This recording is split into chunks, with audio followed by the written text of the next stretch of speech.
Welcome to an Epiphany with Tiffany. My name is Tiffany, and I've just had an epiphany. This podcast is all about Christian singles looking for community. Christian dating can be quite a mess these days. I'll share stories from my guests and practical tips for successful love. Dating shouldn't be this hard, right? So grab your favorite snack or drink and curl up with this episode, and you might just have an epiphany of your own. Okay, so let's talk about what is your biggest struggle with dating currently? Because I feel like your answer is really good. And yeah, it's a good starting point. So let's start with there. Yes. My biggest pain point, I guess, with dating. I wouldn't say it's meeting men. I am on dating apps, so I do have the availability and the option to meet men. Mm-hmm. I guess it's less options than I would have thought being in a big city, but there are times, if I'm being frank, with this dating journey, I have had 1 to 2 dates every weekend, like if I wanted to choose that, and so that's not really it. It always seems like something happens that it's just not a good fit. Whether I find out that we don't have the same convictions, or they're not involved in their church, or they just don't seem to take their faith as seriously, or we just have incompatible lifestyles. There's a whole list of reasons that it seems to just not pan out. And it's not always me deciding that either. Of course, they have to decide that I'm what they're pursuing as well. So I've had the flip side where they've kind of decided to call it off as well. So I don't know how deep you want me to dive into that. That's kind of the 1,000-foot view. Yeah. No, but you bring up a good point though, because as far as lifestyles are concerned, because I feel like not enough of us pay attention to that. We focus a lot on the spiritual side, which is obviously super important, but your everyday life has to line up on some level too. Yeah. So whether it's, political, or just how they feel about drinking or smoking, or just all of those things, it all, if they want children, how they envision the family life looking, it's so many things seem to have to line up, and it almost seems like a miracle that people actually get together at this point. Maybe it's just me, but I'm like, all of these things have to align, and it has to be good timing, and ideally it has to be someone within my vicinity, and it's just it's tough. Yep. Preaching to the choir over here on that one. Yeah. So I'm like, I just don't understand how women find these men so quickly that they want to be in a relationship with, because I don't know. I'll go on dates and it just seems like I'll go a year, sometimes years in between having an exclusive boyfriend, because I just don't find that person that seems to line up enough to take that chance on, I guess. So yeah, that's a huge point too.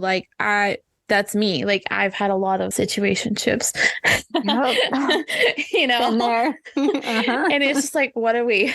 I don't know what we are. And then finding that I get why guys ask this question.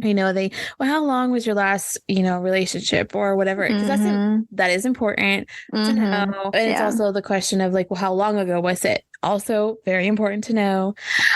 But for me, it's okay, so both of my long relationships were only a year, and they were over 10 years ago. Yeah. And so it's just I personally feel awkward answering that question, because I'm like, that they're just thinking why? What's wrong with that situation?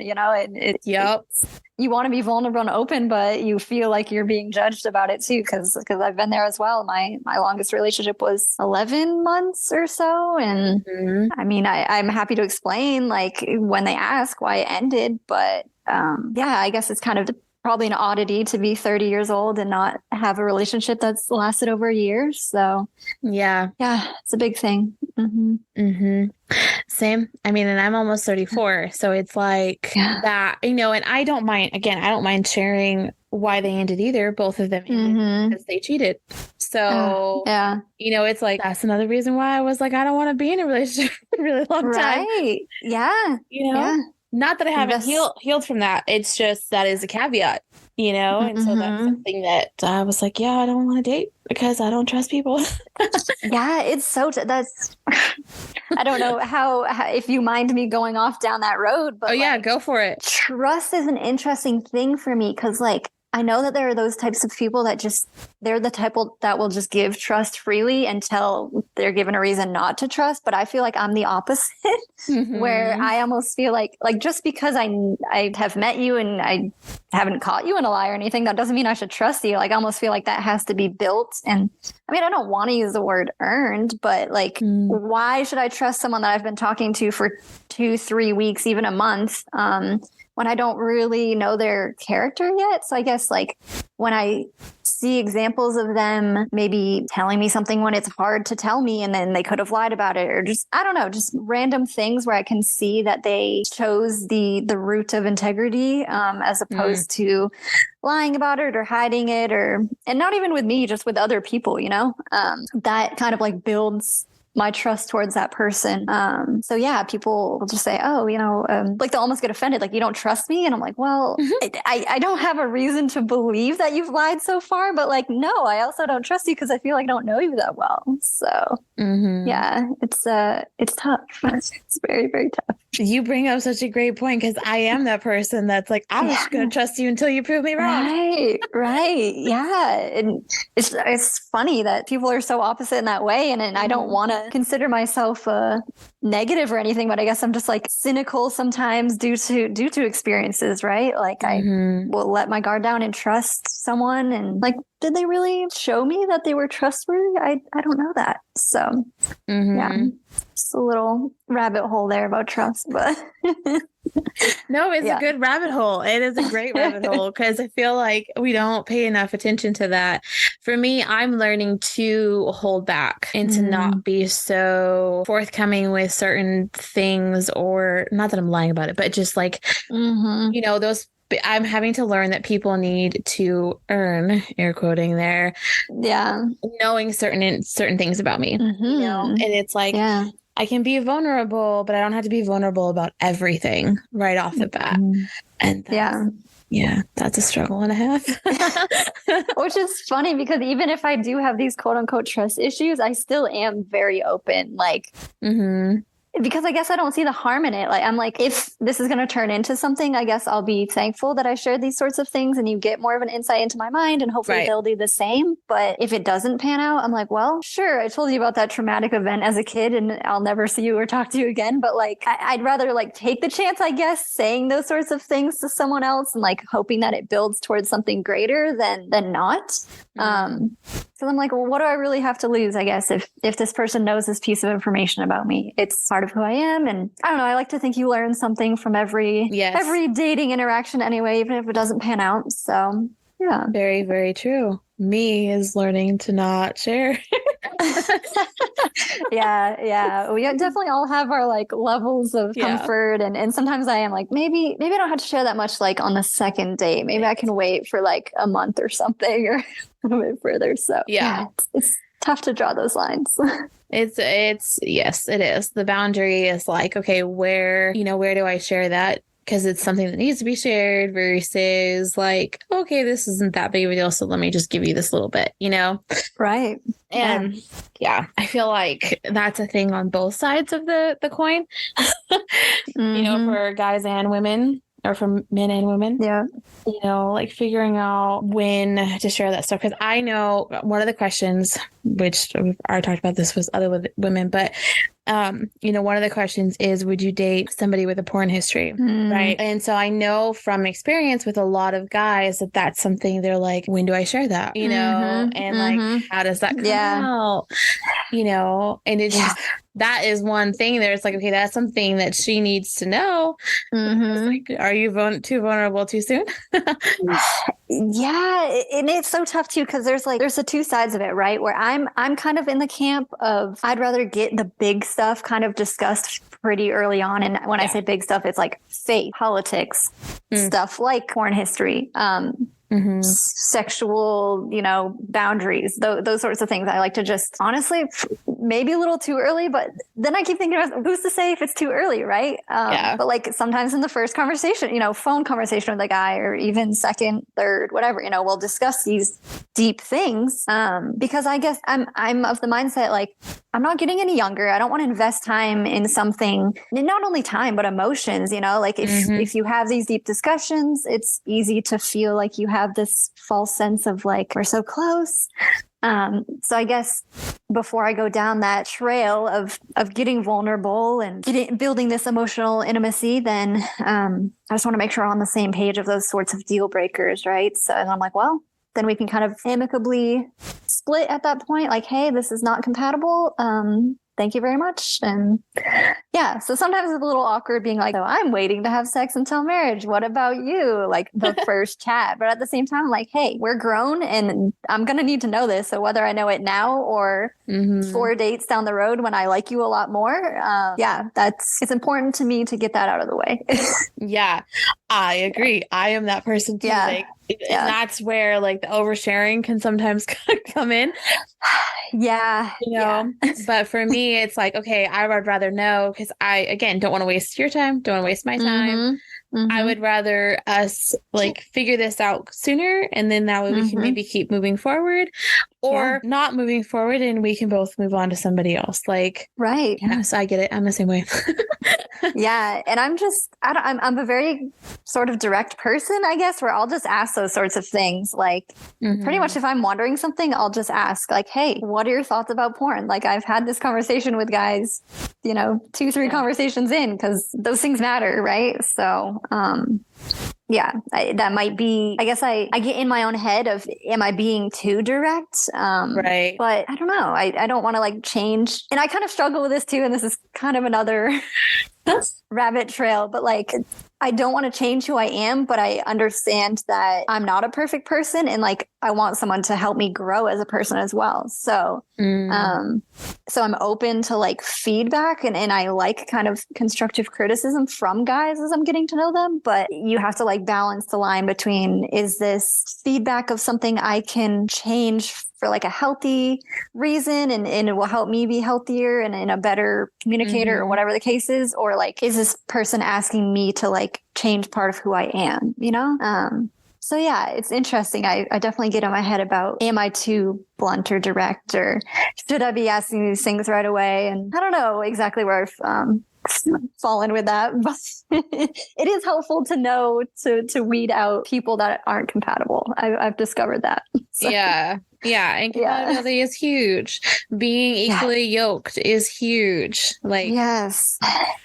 Finding, I had this situationship that ended recently, and it was something at that point in time I didn't think was that big of a deal. Like when the question came up, I was like, really? Like, we're going to stop talking because of this? But then the more I sat with it, the more I'm like, oh no, this is a big deal.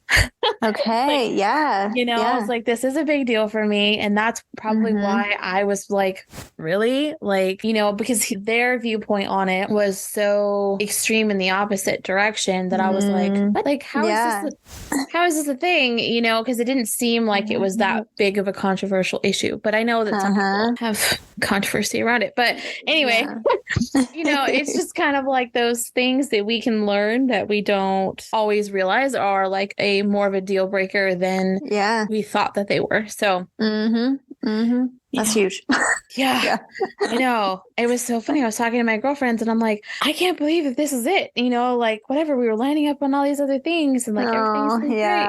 And then they were like, but no, this is a huge deal. Yeah. I'm all, okay, it is. Oh, and it's good to have that counsel and those people you can bounce that off of too, because it is super easy to get in your own head. Like, am I overthinking this? Am I making this bigger than it is? Or is this actually, I love having those friends you can call and I'm like, am I overreacting? Having that counsel. So. Well, I'm sorry to hear that ended, but I mean, it sounds like it's for the best. So. Yes. It is.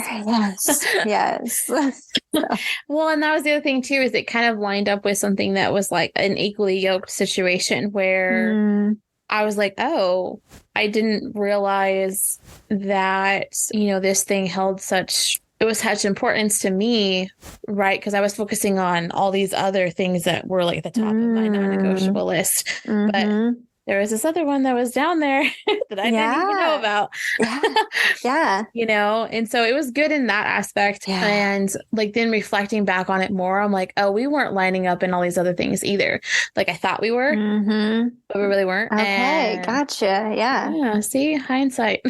Yeah. And when you're kind of outside of it, outside of the feelings as much, and you just take the rose-colored glasses off, and yeah, I don't know about you, but like it's interesting because people will make posts about, oh, I'm so jealous of those women that, got married, met their soulmate in high school and got married or whatever. And I commented something along these lines, and I don't know exactly how to verbalize it, but like I feel like I used to have such fewer like standards, I guess, when I was younger, like in the type of men that I would date, like I would just excuse so much more than I would as like an older woman. And I really don't think that, like, sure, I could have gotten married at 20, but we could have grown together, I guess, and changed together. But like, I've changed so much in the last 10 years. And the type of man that I dated during that time, like, is absolutely not the type of man, like the characteristics and just like the morals and anything that I would choose today. So I know some stuff can kind of get grown out of as people mature, but there are just those things that are like indicative of an overall personality and overall character that I like am laser focused on nowadays that I just would not have been before. So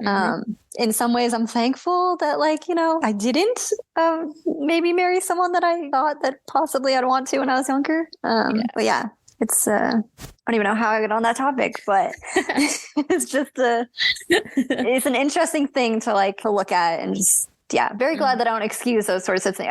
Okay, that's how I got on, because you said things that maybe it was lower on the list of deal breakers, and the older I get, the more like non-negotiables I feel like I'm racking up, because I'm like I'm learning myself so much better and finding my path in life, and I know that there are certain traits or just a personality of someone that just would not mesh with what I have going on. So yeah, agreed. I actually shared that with a couple of the other ladies. I was dating guys back then and in my early 20s, and easily could have married any one of them. But looking at who they turned into now, and who I am now, I know that God can work in all ways. But I'm going to be honest, it probably would have ended in divorce, because they're just not, and I'm still friends. Well, not friends, but I still know and like kind of see one of my exes around. Because our circles still kind of mesh. Gotcha. So anyway, so like I get to see kind of and hear kind of like what he's got going on and stuff. And I'm like, nope. No, this is like, thank you, God, like it kind of sucks when you're looking around, you're single at 30, but it's like, it could be so much worse, like I would much rather be single than married to a man that's not it. Just not good. Just not it. Just not meshing. Like, not on the same page, right? As far as like, that would be my one like thing is I want somebody who obviously has like the same spiritual outlook, but their mindset on kids and how kids how they want to raise their kids and what that looks like is probably second in line to the spirituality. It's huge. And like back in the day, I didn't care. Like I wasn't thinking about that, you know? Obviously, I wanted to be a mom, but I wasn't paying attention to the characteristics of the potential dad. You know what I mean? Like, what do you look like as a father? I don't know. Right. We're 22 and we have no idea. But now, that is like paramount to me. If you're not, one, if you don't want kids, two, one, if you don't want kids, you're just out, period. But if you want kids, what does that look like to you? And if we're not meshing up on how that looks, then I'm sorry, you might be a great guy. I might be attracted to you on all the other aspects. But if we don't line up on those two right there, Yeah. Yeah. And then it has to be that way, Yeah. Yeah. It's huge. And that's, like you said, another thing that I wouldn't have considered when I was younger. So it's just like, well, I don't want to use the word picky, but it's like the older I get, the pickier I am, it seems like. And yeah, you got to find that person who is better for you than being alone, I guess. Yeah. Points you to God. Because, me and God can handle a lot. So the guy has to be quite compatible to change what me and God have going on by ourselves over here. So amen. Yeah. Amen. You better be on a certain level, otherwise we're not even talking. Yeah. And it's so hard to explain that too, because I'm always worried. Like, I never want to come across as I think so highly of myself and I'm on this high horse and this man needs to be this perfect, amazing man. It's not about that. And I know that I'm not perfect, but I also feel like the things that I'm asking for are also things that I would bring to a relationship as well. It's not like I'm trying to just ask, a la carte, like build this perfect man, but there's these things that matter, and it's like, I'm not going to settle or compromise on these certain things. So I don't know if the other person wants to call me too picky or too high standards or just too on my high horse. And I guess they're welcome to think that, but that's not what I see it as at all. So exactly. Yeah. And I mean, I feel like when people get stuck in that mindset, it says more about them than, the person that they're saying that about. I mean, don't get me wrong. There are some people who are like that. They're too stuck in their high and mighty ways. But I feel like generally that's not the case. Just because we have standards and stuff doesn't mean that we're any less than or should be looked at differently. I love that. Yes. Yeah. You're welcome. Sniff it for the podcast. Yes. I know, right? That part's going to get shared. Oh, man. It's a wild ride right now, with just culture. It's crazy. Girl. Even Christian men, or men that claim to be Christian. And you put that? You're looking for this? I don't know. Doesn't compute. Right? I'm all like, guys get worked up on our checklists. And I'm like, some of them have like these insane checklists too. And I'm all, okay, where's the grace in there? Where's I'm not going to put God in a box. I had that conversation with a lady that I just got off with a little bit ago. We had a whole rant about putting God in a box. And it was funny though, because she was like listening to these things and I'm over here like, I'm sorry, God, I've been putting you in a box. Yes. I'm totally guilty of that too. It's, but then sorry. Go on. No, go ahead. You go ahead. It's hard because I know God can work in all these different ways. And I have put myself out there too of listening to the Heart of Dating podcast, like date the unexpected. Maybe this isn't as big of a deal as you think. Like date may be different than you go for physically or possibly personality wise, or like go out 2 or 3 times with a guy that you don't feel sparks with and all these things. And I have tried that. It's not for lack of trying, right? So it's hard to not get discouraged too. Because you're like, Lord, I know that you are capable of these things. And I'm trying to be open to this here, but it's like, it's still not working out. Right. So yeah, I guess it's just part of like your expectations you just have to throw away. And then, when it's right, then it's going to be right. But that's my 2 cents on it. I agree though. And the whole point of our conversation was like, what if those things are legitimate, like non-negotiables, biblically speaking, versus society's influence? Oh, okay. Yeah, that's a good one. Oh, I was like, this is going to get good. I haven't put a ton of thought into that one. It's a good thing to think on and just like look in the Bible of like the traits of godly men, right? And like, maybe he doesn't have to look this way or do, have this sort of job or whatever the case is, because okay, I like that. I was like, oh, this is gold. I was like, girl, that's definitely going in the podcast. She's like, I know. Yeah. That's awesome. It is. Yeah. It was just one of those moments where she was just like going and I'm like, Preach. Preach it out, honey. And then at the end, I'm like, thank you, Jesus, because that was like, I couldn't have said that at all. Like, you know, and she was like, well, I don't even know where it came from. And I was all, ask God.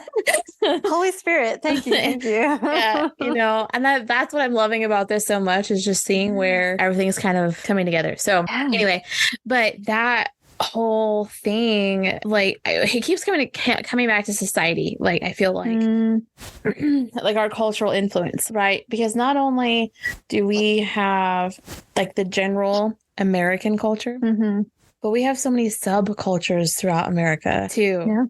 You know, and it's just like all of those things are playing roles in how we're viewing the opposite sex, and whether we look at them as somebody that was made in the image of God, or we just look at them as somebody that's pissing us off online. You know what I mean? Love that. So it's just, yeah, I'm like, I could rant about that one for hours.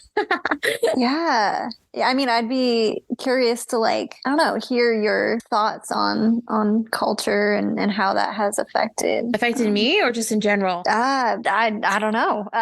Whatever you, I know like you're interviewing me, so we don't have to go down that rabbit hole, but I'm like, well, because there are a lot of different directions you can go in when you talk culture, right? So I'm like, well, I'm curious where your mind is with that. And then so my mind, like, not to get political, but we're going to get political. So, you know, like when you look at the political sides of things, right? You got conservatives, you got middle people, and then you got liberals, right? Yeah. And we're all on the spectrum. So that in and of itself is a huge influence. Yep. Then if you have, like, if you throw in those of us who grew up heavy in purity culture, and then there's those of us who were barely touched by purity culture, that is huge in how, in my personal opinion, how we approach dating currently. You know, then you have like cultural things as far as, what's the word I'm looking for? Like ethnic cultures view things differently too, right? So, you know, what marriage looks like in different ethnicities will play a role in how you're viewing it as, you know, that ethnicity in dating.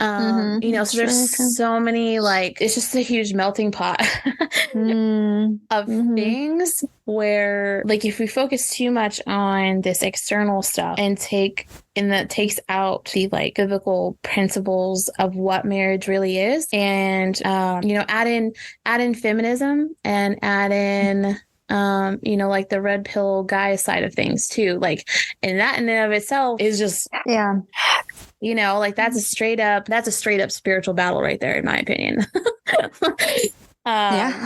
You know, like when you have that side of it, like, I am woman, like I don't need no man, and then you have the guys where like, well, my woman has to be this way and she's gonna blah blah blah blah, and I'm like, what? No. Like neither one of those are biblical, right you know. And like, while they use biblical words as far as like submission on the guy's side and stuff, it's still not, in my opinion, still not how submission is actually supposed to work. You know, because there's that like respect thing, right? You know, you have to be a man worthy of being submitted to instead of just expecting submission. Yep. It's interesting that you say that, because like there are, on Christian dating sites, there's those men that say, oh, I want the very traditional view of marriage, and I want, you know, a woman to be submissive and all those things. And even though I know that it's godly to be submissive, and I do want to follow that and be a submissive woman, I'm like, in what way do you mean that exactly? Like, are you going to actually listen to me when I have an opinion? Are you going to respect my opinion, even if you don't agree with it? And even if that's not ultimately the route we go down, is it going to be a matter of like, because I said so? Like, are you going to be like a parent to a child with me? Or so it's almost like a red flag when I see those, which is so sad to say, because they're just expressing interest for like a biblical marriage, but it's almost like I've just seen negative examples of that. And I guess when I see people put it that way, I always, which is wrong on my part, but I assume that they take it to the extreme side of things. So instead of having that conversation, I'm like, no, I'm going to swipe left on you because I don't know. I just, I fear that you would be controlling or whatever the case is, you know? So, yeah. Yep. And as somebody who wants to be a traditional biblical wife, like I have had to have those conversations. Like, what does it actually look like to you? Right. And as soon as they come back with something that I'm like, no, you know, then it's like, okay, so we're not aligning on that, you know? And it's like, okay, you've listened to certain podcasts a little bit too much and you might want to go read the Bible. Yeah. You know? Yep. Yeah. Anyway. It's tough. Another thing that needs to be aligned that is not always aligned. So it's a big list, you know? Yeah, it is. But that's just kind of like generally how I feel like culture is playing too big of a role, in my opinion. You know, culture is important. Don't get me wrong. But like, if we're taking things that are actually secular and saying that they're biblical, we've got issues. Yeah, you know, that's very true. So that's why I said some people need to go back and read their Bibles. Yep. I totally agree. And I think like I don't know if you've ever heard of this book that I'm reading currently. It's called The Great Sex Rescue. It's a really great book. I've heard of it. It's really, really good. But I don't really know what it's about. So. Oh, okay. It's really good. But they're taking it from the perspective that all this information that has been out there for years and years and years and years and years, like, leaves out like the key importance of women and how all of that works sexually for us. Right. Because like a lot of the books that are out there it's, you know, it's your duty as the wife to make sure that he has pleasure. And I'm like, wrong. I mean, it is, but it isn't, you know, like, and so, cause that leaves out us as women. Right. So I'm going to start recommending the book to like everybody. Because they come at it from a point of view of like, yes, this is important, but so is the woman and how all of that works for her. And like, what does that look like? And you can't have a strong marriage without that working on both sides. And so I think that's another like cultural thing. You know, like if you look at purity culture, like I Kiss Dating Goodbye, blah, blah, blah, blah, blah, like all those other ones, those other books, that like focused on sex and all that stuff, like played a role in how I feel like us millennial-ish age group like view things like that, you know, and how it's important to take all that stuff with a grain of salt, you know, and like, and then again, go back to the Bible and look at what the Bible says about these different topics, because that is our thing, you know, and everybody that's interpreting it a specific way is still human and we can be wrong. Yeah. Is that book like Christian based? Okay. Yeah. Nice. I'll have to look into that. Yeah, 3 different women. One is the mother of one of the other ladies, and then their other like friend. Is doing it too. So yeah, it's really good. It's really important. Important topic. Yeah. It's interesting how it's like with the purity code, it's like I grew up basically like scared of sex, and then it's like you're supposed to switch from that to like you get married and then you're this like sexual prowess, right? Like you just are supposed to be sexy for your husband. It's like how, you know, you have to learn those things. And if you have to overcome like a legitimate fear in your mind, or just insecurity, like all the things, then it's difficult. So yeah, I'd be curious to read that. Yeah, they talk a lot about that. They talk a ton about that because the 2 other ladies, the younger 2, grew up in purity culture. And so they have it from that perspective of like, you know, they had all these ideas about what things were going to look like, and then both got married, and it was like, okay, all of a sudden we don't know what to do. Right. Yeah. You know? And they also interview a lot of women and couples and stuff that have dealt with issues, and it is really good. Okay. Thank you. Yeah. You're welcome. Yeah. To read about it before it becomes a reality for me, I guess. Yeah. Yes. And I think that's important too. Like, if we just had some knowledge before going into certain scenarios, I feel like it would be better. Yeah. Well, I will, that's not to say that I have stayed pure for my life. But I guess biblically, like what is it supposed to look like when it's right? Mm-hmm. So that'll be a good read, I think. Mm-hmm. Yeah, it is a good one. Yeah. And they talk all about all the things. I'm not even all the way through it yet, but I'm like, this is a good book.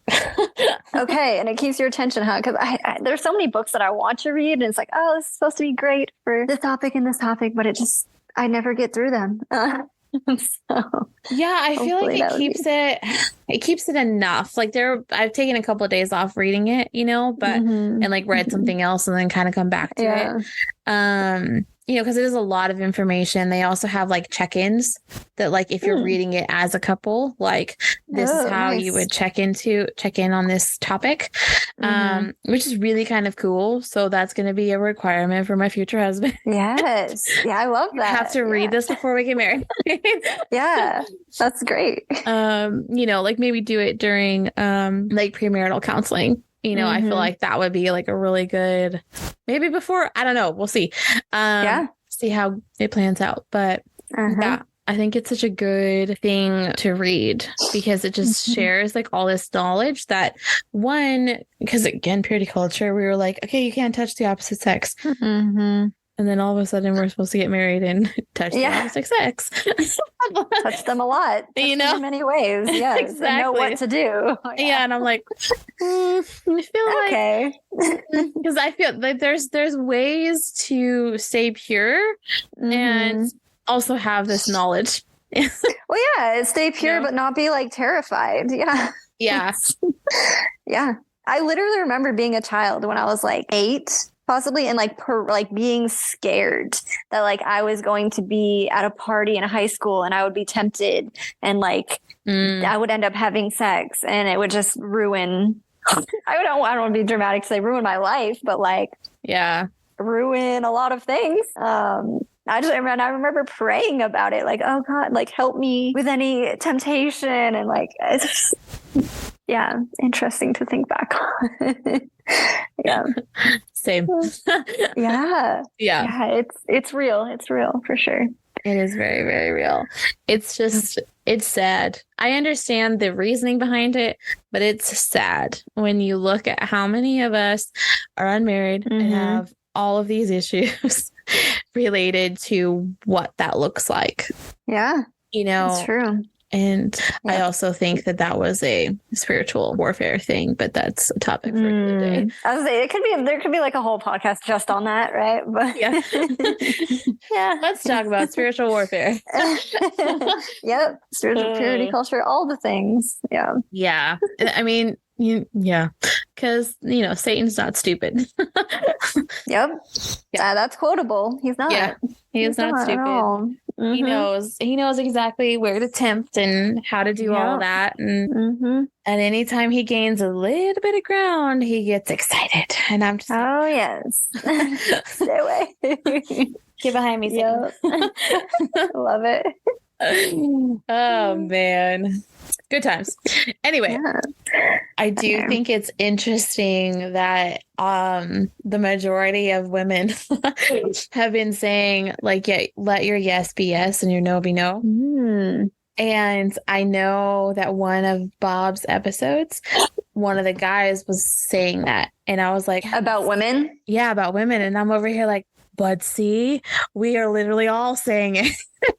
So so there is the perks of being that direct communicator as well. But then you want them to be to reciprocate that too. And I think that kind of reminds me of pursuit and all that. There's so many rabbit holes you can go down of what does pursuit look like? And does the guy have to be the pursuer? And if I drop the hanky, is that me pursuing too much? And it's so easy to just get in your head about all of that. And that could be a whole podcast episode, but it could. Yeah, it really could. But yeah, I understand that. I see that. Pursue. It's interesting because I don't think it should be the guy does everything, right? It's and a lot of women have this idea that the guy like should be paying for dates. And I don't think that's necessary for a guy to pursue.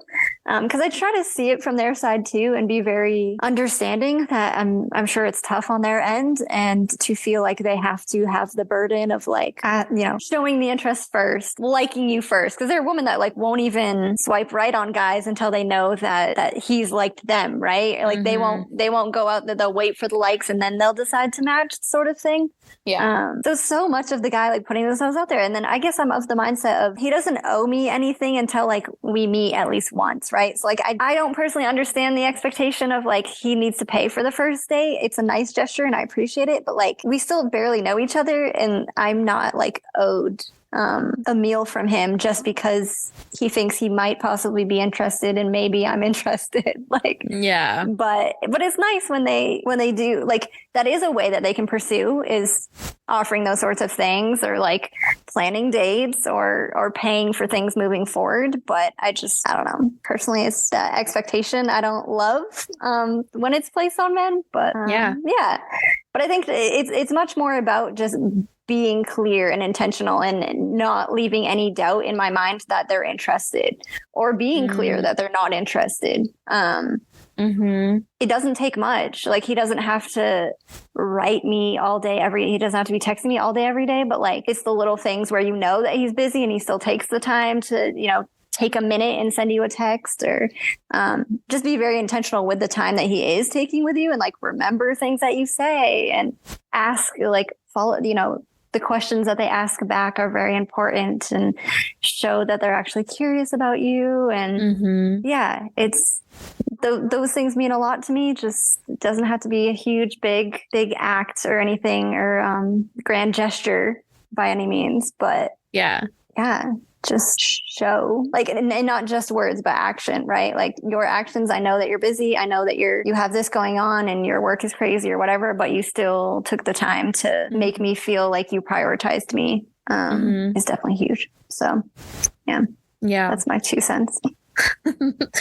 So basically it doesn't have to be a romantic comedy. Right. Exactly. Like you can be a normal guy, but just act like you care and actually care about me as a human being. I like to think it's not too much to ask, but then you got to give them like, it shouldn't be only them, giving you all of this, right? Like you need to reciprocate back and show that interest back to them. And I don't think, messaging someone first or anything means that they can't pursue you after that. Like that turns you into the pursuer. It's like, well, you give them a little bit and then you kind of see what they'll do with that. Right. But like to expect him to pursue you when you're not clear that you're into him as well is just unfair. And I think just as you get to know them, you learn how they feel cared for too. Cause there have been times I thought that like I was being obvious, that I was like showing the other person that I cared about them and I liked them and whatever. And they've had to straight up ask me like, how do you feel about me? What do you think about me? And I'm like, oh, I guess I thought it was obvious, but people aren't mind readers. Right. So, just learning that telling goes a long way, just being upfront with how you feel, but like you have to have the action that backs that up as well. So yes. Yeah. The intentional action. So that's come back up again, gentlemen. Yes. It doesn't have to be a ton, but be intentional. Yeah. But like, again, letting your actions and your words meet up. They have to align because I don't know about, I'm sure other women, but like I think a lot of us have been burned by men not doing that. So we have like hawk eyes when it comes to that. And we don't want to be played. And and I'm sure, men, I'm sure it's the same for men too, but I can only speak to my experience. And we have an eye out for the words not lining up to the actions. So. Yep. Because that turns into like a big yellow flag and then probably a red flag a little further down the line, because communication is huge. Oh gosh. And yes. Then that could be a whole nother podcast episode too. Girl, I already have one that's huge. out. Yeah. I love it. Love I have two. I have two that I've already released on communication. And many women keep bringing up communication. And I'm like, but I think it's you have to communicate about what communication means too, because it's easy for people to say, oh, I want a good communicator, but like, what does that look like? What does that mean to the other person? They might think they're doing great, but the other person's not receiving that. Like they think that they're lacking something in the communication. So communication about communication. Because we all communicate differently. We have communication styles. Yeah. That is a thing. Yeah. Huge thing. And it's like, even like the mode of communication or like the frequency of communication. Like there are people like, oh, they'll ask questions about, should I, this person's not texting me. Are they not interested? Or like, should I don't want to text too much. And I'm like, just ask. Like, I'm the type that I'll just ask if I'm wondering something like, hey, how do you see this? It seems like we're getting along. Are you the type that likes to text throughout the day, check in at night? Like what is healthy for you? And that can solve a lot of issues or non-issues that you turn into issues in your head down the road. Yes. Overthinker over here. But same. Yeah. So just don't leave that room for interpretation, and you can just ask. Yeah. That was gold. Yay. Good. I had to end on a high note, right? Yeah. That was perfect. I'm sure. It was funny. I was thinking, I'm like, we're going to end up back on communication at some point, because we kept kind of skirting around it, but we didn't quite go there. And I was like, it's going to come back. It's huge. Yes. It is so big.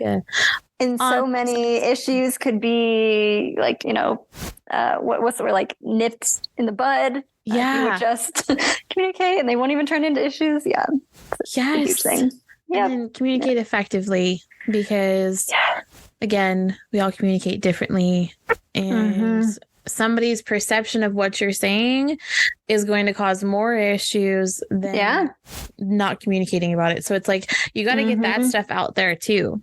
Like, oh, well, this is what I'm hearing you say. I know that that kind of like touches in on like some people who have issues with therapy, and whatnot. But I have that background. Like my background is in psychology and social work. So I automatically like go there. And but it's a very helpful thing to do. Yeah. It doesn't have to be like a therapist thing. It's just like a good communication tool of like, this is what I understood that you said. Am I on the right track with this? Clear up any misunderstandings. Yeah. This is like a general thing. Like, because I'm getting frustrated by this, right? So, am I interpreting this correctly, or is this something else I need to deal with internally? You know what I mean? Yeah. Yeah. Yep. It's huge. Yep. Hey, thanks for listening. I hope you've enjoyed the stories and the perspectives that were shared in this episode. Please share it with a friend whose dating life might need some help. Wink, wink. If you want to connect with me on social media, you can find me on Instagram, TikTok, and Twitter @AnEpiphWithTiff. I really hope to see you there. There are multiple ways that you can support my show. You can pray for me, rate, review, and share any episode that you love. Or you can even financially contribute by going to patreon.com/anepiphany with Tiffany. Until next time, I'm Tiffany, and I hope you just had an epiphany.